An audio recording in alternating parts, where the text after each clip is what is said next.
Ce sont des exécutions, ce sont des méthodes de nazis, quoi. Ce sont des mots très très forts que vous employez, des méthodes de nazis. Je travaille avec le mémorial de la Shoah. Oui. D'accord. Ma marraine est juive, donc le premier qui essaye de me traiter d'antisémite comme Netanyahou, il viendra m'expliquer comment il fait les choses. Ce n'est pas ce que je veux faire. Aujourd'hui, Netanyahou n'est absolument pas dans une opération pour récupérer ses otages. C'est le dernier de ses soucis. Et pour avoir fait la récupération d'otages, on commence pas par bombarder la zone où il y a des otages. C'est pas une manière de les récupérer.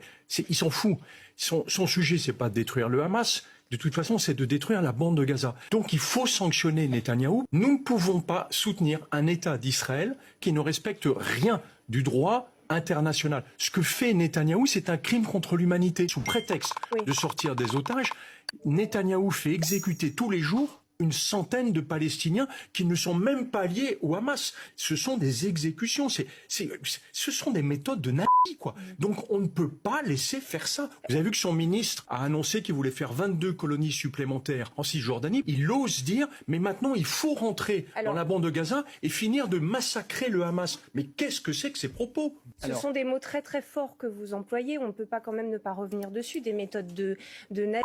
Guillaume Ancel, ils vous appartiennent, ces mots, mais néanmoins ils sont très forts. Vous ne les jugez pas en y réfléchissant à nouveau un peu excessif? Je travaille avec le mémorial de la Shoah. Oui. D'accord. Ma marraine est juive, donc le premier qui essaye de me traiter d'antisémite comme Netanyahou, il viendra m'expliquer comment il fait les choses. Ce n'est pas ce que je veux faire. J'ai exécuté volontairement une centaine de civils tous les jours, parce que c'est ça que fait Netanyahou aujourd'hui sur la bande de Gaza. Il n'y a même plus de cible du Hamas. Yair Golan, le patron de la gauche israélienne, qui est un ancien général, il le traite d'antisémite. Mais enfin, voilà, il a débordé complètement. Ce qu'il fait aujourd'hui, c'est une méthode de nazis d'aller exécuter des gens qui n'ont aucun rapport avec la prise d'otages.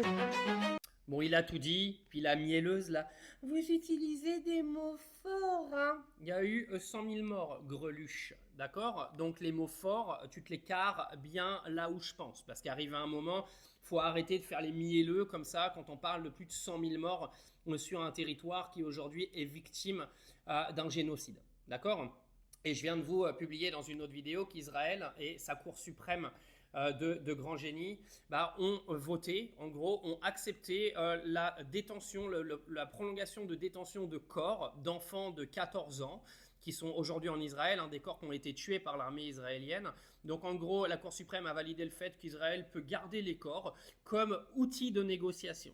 D'accord? C'est-à-dire que vous gardez le corps de défunts d'enfants qui ont 14 ans, 15 ans que tu as tués complètement illégalement pour justement t'en servir comme objet de pression, soit pour les Palestiniens, soit pour les familles directement, pour soutirer je ne sais quoi, ou soit pour le Hamas, pour une soi-disant libération des otages, comme dit M. Ansel, dont ils n'en ont absolument rien à foutre depuis le départ, parce qu'Israël a fait de toute façon tuer ses otages.